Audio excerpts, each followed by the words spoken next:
ನಿಮ್ಮ ವೈಯಕ್ತಿಕ ಜೀವನದ ಬಗ್ಗೆ ಒಂದಿಷ್ಟು ಮಾತಾಡೋಣ. ನಿಮಗೆ ಎಷ್ಟು ಜನ ಮಕ್ಕಳು, ನಿಮ್ಮ ವಯಸ್ಸೆಷ್ಟು ನಾಗರಾಜ್, ವಾಟಾಳ್ ನಾಗರಾಜ್ ಅವರು? ನನಗೆ ನನ್ನ ವಯಸ್ಸು ಗೊತ್ತಿಲ್ಲ, ಅದಿರಲಿ. ಈಗ ಅದರಿಂದ ಏನು ಪ್ರಯೋಜನ ಇಲ್ಲ, ಬರೀ ಕನ್ನಡ. ಈ ಇದರಲ್ಲಿ ವಿಕಿಪೀಡಿಯಾದಲ್ಲಿ ಇಲ್ಲೆಲ್ಲ ಸರ್ಚ್ ಮಾಡುವಾಗ ಈ ಭಾಳ ಕಡೆ ನೋಡಿದಾಗ ವಾಟಾಳ್ ನಾಗರಾಜ್ ಅವರಿಗೆ 80+ ಅಂತ ತೋರಿಸುತ್ತೆ ವಯಸ್ಸು. ಎಷ್ಟೋ 80+, ಒಂದು 85 86 ಅಂತ. ನೋಡಿದ್ರೆ ನಮ್ಗೆ ಅನ್ಸೋದೇ ಇಲ್ಲ. ಈಗ ಅವನು ನಮ್ಮ ಅಪ್ಪನಲ್ವಲ್ಲ, ಗೂಗಲ್ ನಮ್ಮ ಅಪ್ಪ ಆಗಿದ್ರೆ ನನ್ನ ಹೆಸರೇನು, ನಮ್ಮ ತಾಯಿ ಆಗಿದ್ರೆ ನನ್ನ ಹೆಸರು. ಅವನು ಯಾವನೋ ಗೂಗಲ್ಲಿ ಅವನು ಹಾಕೊಂಡ್ಬಿಟ್ರೆ ಅರ್ಥವಿಲ್ಲ. ತಪ್ಪಿ ಹಾಕಿದ್ದಾರೆ.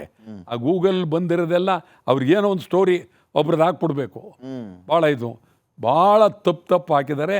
ಅವ್ರು ನಿಜವಾಗ್ಲೂ ಭಾಳ ಜನಕ್ಕೆ ವಾಟಾಳ್ ನಾಗರಾಜ್ ಏನು ವಯಸ್ಸು ಹೇಗೆ ಏನಂದು ಏನು ಗೊತ್ತಿಲ್ಲ. ಒಬ್ಬೊಬ್ಬರು ಒಂದೊಂದು ಥರ ಮಾತಾಡ್ತಾರೆ, ಅದು ನಾವೇನು ಮಾಡೋಕ್ಕಾಗಲ್ಲ. ಮಾತಾಡ್ಕೊಳ್ಳಿ ಇರ್ತೀವಿ ನಾವು, ಏನಾದ್ರು ಮಾಡ್ಕೊಳ್ಳಿ ನೀವು. ನನ್ನ ವಯಸ್ಸು ನನಗೆ ಗೊತ್ತು, ನನಗೆ ಗೊತ್ತಿಲ್ಲ ಅಂತ ನಾನು ಹೇಳ್ಕೊಂಡು ನಂದರ ಬಗ್ಗೆ ಚಿಂತನೆ ಮಾಡಬೇಕಾಗಿಲ್ಲ. ಎಷ್ಟು ವರ್ಷ ಆಮೇಲೆ ಯಾವತ್ತೂ ನಾನು ಜನ್ಮದಿನ ಆಚರಣೆ ಮಾಡ್ಕೊಂಡಿಲ್ಲ.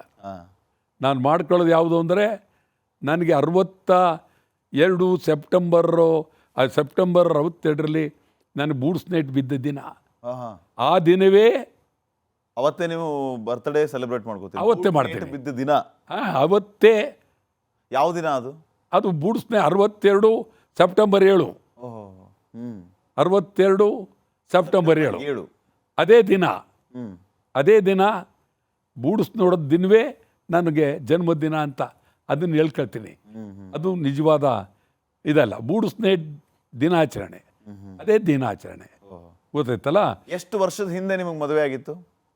ಮದುವೆ ಎಷ್ಟು ವರ್ಷದಿಂದ ಆಯಿತು ಅಂದರೆ 27-28ಗೆ ಮದುವೆ ಆಯಿತು. ಅಲ್ಲಲ್ಲ, ಈ ಎಷ್ಟು ವರ್ಷದ ಹಿಂದೆ ಅಂತ, ಒಂದು 30 ವರ್ಷ 40 ವರ್ಷದ ಹಿಂದೆ?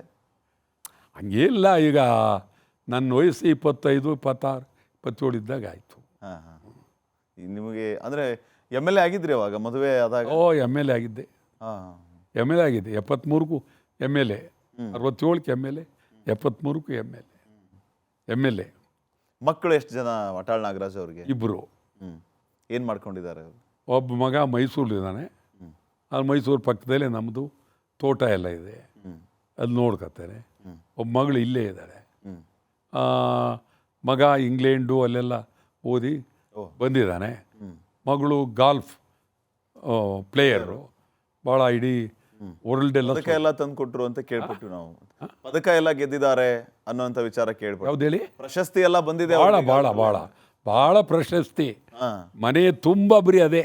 ಮನೆ ನುಗ್ಗಿದ ತಕ್ಷಣ ಬರೀ ಅದೇ ತುಂಬಿ ಕೈ ಕಾಲಿಡಕ್ಕಾಗಲ್ಲ. ಹಂಗೆ ಎಲ್ಲ ಸಿಕ್ಕಾಪಟ್ಟೆ ಗೆದ್ದು ಎಲ್ಲ ಪಾಪ ಭಾಳ ಎಲ್ಲ ಕಡೆ, ಇಡೀ ಪ್ರಪಂಚದ ಎಲ್ಲ ಕಡೆ ಒಬ್ಬ ಇದ್ದಾಳೆ. ಮತ್ತು ಅವಳು ಪ್ರೆಸ್ಟೀಜ್ ಗಾಲ್ಫ್ ಕ್ಲಬ್ ಕಾಯಂ ಮೆಂಬರ್. ಅವಳು ಭಾಳ ಸ್ಪೋರ್ಟ್ನಲ್ಲಿ ಭಾಳ ಇದು. ಮೊಮ್ಮಕ್ಕಳು? ಒಬ್ಬನೇ ಮಗನೇ ಒಬ್ಬನೇ. ಅವನು ಚಂದನ್ ವಾಟಾಳ್ ಅಂತ ಇದ್ದಾನೆ. ಈಗ ಒಬ್ಬನೇ ಬಂದಿದ್ದಾನೆ, ಇದರಿಂದ ಲಂಡನ್ನಿಂದ ಬಂದಿದ್ದಾನೆ. ಈಗ ಮೊಮ್ಮಗನ ಬಗ್ಗೆ ಯಾಕೆ ಕೇಳಿದೆ ಅಂತಂದರೆ, ಈಗ ಜನರಲ್ಲಿ ಕೆಲವು ಪ್ರಶ್ನೆಗಳಿದೆ, ಅದಕ್ಕೆ ಉತ್ತರ ಕೊಡೋದಕ್ಕೆ ಇದು ವೇದಿಕೆ ಅಂತ ಅನ್ಕೋತೀನಿ.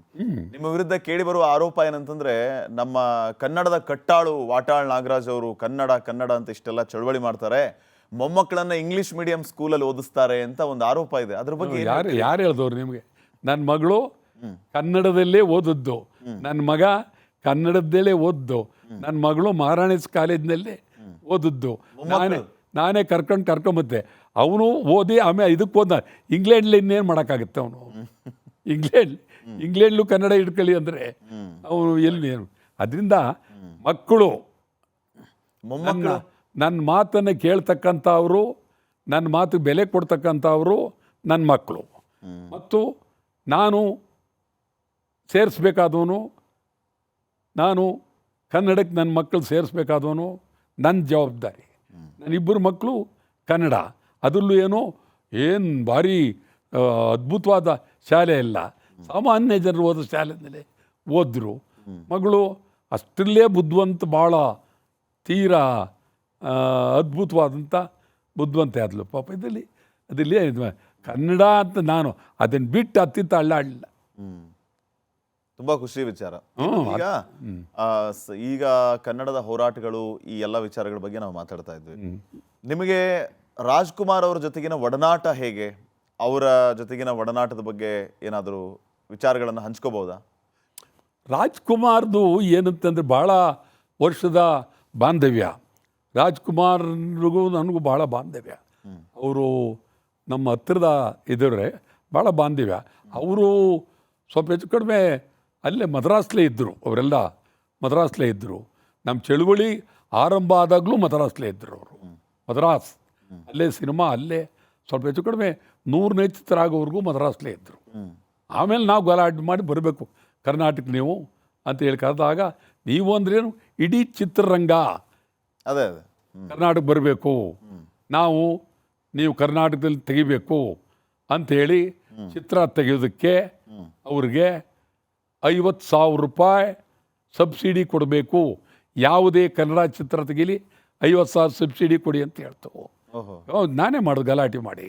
ಅದಾದಮೇಲೆ ಮೈಸೂರಿನಲ್ಲಿ ಪ್ರೀಮಿಯರ್ ಸ್ಟುಡಿಯೋ ಮೈಸೂರಲ್ಲಿ ಬಸವರಾಜಯ್ಯ ಅಂಥೇಳಿ ಅಲ್ಲಿ ಸ್ಟುಡಿಯೋ. ಆ ಸ್ಟುಡಿಯೋಲ್ಲಿ ಶಂಕರ್ ಸಿಂಗ್ ಅಂತೇಳಿ ರಾಜೇಂದ್ರ ಸಿಂಗ್ ಅವರ ಅಪ್ಪ ಬಾಬು, ರಾಜೇಂದ್ರ ಸಿಂಗ್ ಬಾಬು ಅವರ ಅಪ್ಪ ಶಂಕರ್ ಸಿಂಗ್ ಸುಮಾರು ಒಳ್ಳೊಳ್ಳೆ ಚಿತ್ರ ತೆಗೆದ್ರು. ಇಡೀ ಕರ್ನಾಟಕದಲ್ಲಿ ಅದ್ಭುತವಾದ ಚಿತ್ರಗಳನ್ನ ತೆಗೆದ್ರು. ಒಳ್ಳೊಳ್ಳೆ ಚಿತ್ರ, ಭಾಳ ಬುದ್ಧಿವಂತ ಒಳ್ಳೊಳ್ಳೆ ಚಿತ್ರ ತೆಗೆದ್ರು. ಇವತ್ತು 8 ಜನ ಗೊತ್ತಿದೆ ಶಂಕರ್ ಸಿಂಗ್ ಅಂತ. ಪಾಪ ಆ ಕಾಲದಲ್ಲಿ 50,000 ರೂಪಾಯಿಗೆ ಒಂದೊಂದು ಚಿತ್ರ ತೆಗೆದ್ರು. 50,000 ರೂಪಾಯಿ ಸಾಕಾಗಿತ್ತು ಚಿತ್ರ ತೆಗೆಯಕ್ಕೆ. ಅವತ್ತು 50,000 ಅಂದ್ರೆ ದೊಡ್ಡ ಅಮೌಂಟ್. ದೊಡ್ಡ ಅಮೌಂಟ್. ಅವತ್ತಿಗೂ ಇವತ್ತಿಗೂ ಭಾಳ 50,000 ಸಬ್ಸಿಡಿ ಕೊಡಿಸ್ತಿದ್ರಿ. ಕೊಡಿಸ್ತು 50,000 ರೂಪಾಯಿ ಅವ್ರಿಗೆ ಸಬ್ಸಿಡಿ ಕೊಡಿಸ್ತೆ. ಎಲ್ಲರೂ ಇಲ್ಲಿ ಬರಲಿ ಅಂತ. ರಂಗಭೂಮಿ ಕಲಾವಿದರಿಗೆ ಸಂಬಳ ಕೊಡಿಸ್ತೆ. ತಿಂಗಳಿಗೆ 1,000 ರೂಪಾಯಿ ಕೊಡಬೇಕು ಅಂತೇಳಿ. ಏನು ರಂಗಭೂಮಿ ಕಲಾವಿದರ ಪರಿಸ್ಥಿತಿ ಏನು? ರಂಗಭೂಮಿಗಾಗಿ ನಾನು ಮಾಡಿದಷ್ಟು ಕೆಲಸ ಇನ್ಯಾರು ಆಗಿಲ್ಲ. ಅಷ್ಟು ಕೆಲಸ ಮಾಡಿದ್ದೇವೆ. ಅದರದ್ದೇ ದೊಡ್ಡ ಇತಿಹಾಸ ಇದೆ. ಸಿನಿಮಾದ್ದೇ ದೊಡ್ಡ ಇತಿಹಾಸ ಇದೆ.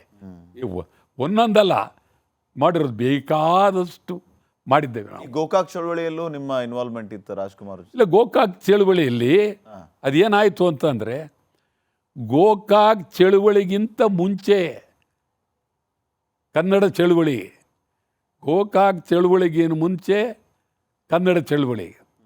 ಗೋಕಾಕ್ ಅದು ಒಂದು ಭಾಷೆಯನ್ನು ನೀವು ಗೋಕಾಕದಲ್ಲಿ ತಿಳ್ಬೇಕು ಅಂತ.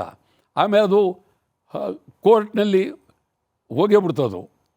ಇದು ಹೋಯ್ತು. ಇವತ್ತು ಕನ್ನಡ ಇಡೀ ಕರ್ನಾಟಕ ಏಕೀಕರಣ ಆದಮೇಲೆ 1956 ನವೆಂಬರ್ 1 ಕರ್ನಾಟಕ ಏಕೀಕರಣ ಆದಮೇಲೆ ಕನ್ನಡ ಚಳುವಳಿ ಆರಂಭ. ಮೊದಲು ಅನಾಕೃಷ್ಣರಾವ್ ಭಾಳ ಅದ್ಭುತವಾದಂಥ ವಿದ್ವಾಂಸರು, ಅನಾಕ್ರು, ಎಂ ರಾಮಮೂರ್ತಿ, ರಾಮಮೂರ್ತಿ. ಅನಾಕ್ರು ಇಲ್ಲಿ ಕೋಟೆ ಹೈಸ್ಕೂಲ್ ಹತ್ರ ರಾಮೋತ್ಸವ ಮಾಡ್ತಾರೆ. ಅಲ್ಲಿ ಬೇರೆ ಬೇರೆ ಭಾಷೆಯವ್ರನ್ನ ಸಂಗೀತಗಾರರು ಕರಿತಿದ್ರು. ಅಲ್ಲಿ ಇಲ್ಲ ಕನ್ನಡದವರೇ ಕರಿಬೇಕು ಅಂತೇಳಿ ಅಲ್ಲಿ ಅವ್ರು ಕೂಗಿದ್ರು. ರಾಮಮೂರ್ತಿ ಅವರು ಎಲ್ಲ ಕಡೆ ಚಳುವಳಿಗೆ ಬಂದರು. ಕೊನೆ ಬರ್ತಾ ಬರ್ತಾ ಇಬ್ಬರು 1, 2, 3 ವರ್ಷ ಮಾಡಿದ್ರು, ನಿಲ್ತು. ನಿರಂತರವಾಗಿ 62, 63 ವರ್ಷ ಕನ್ನಡ ಚಳುವಳಿ ಮಾಡಿದ್ರು ಒಬ್ಬರೇ ಒಬ್ಬರು ವಟಾಳ್ ನಾಗರಾಜ್. ಸೂಪರ್. ನಿರಂತರವಾಗಿ ಒಂದಿನ ಬಿಡದೆ.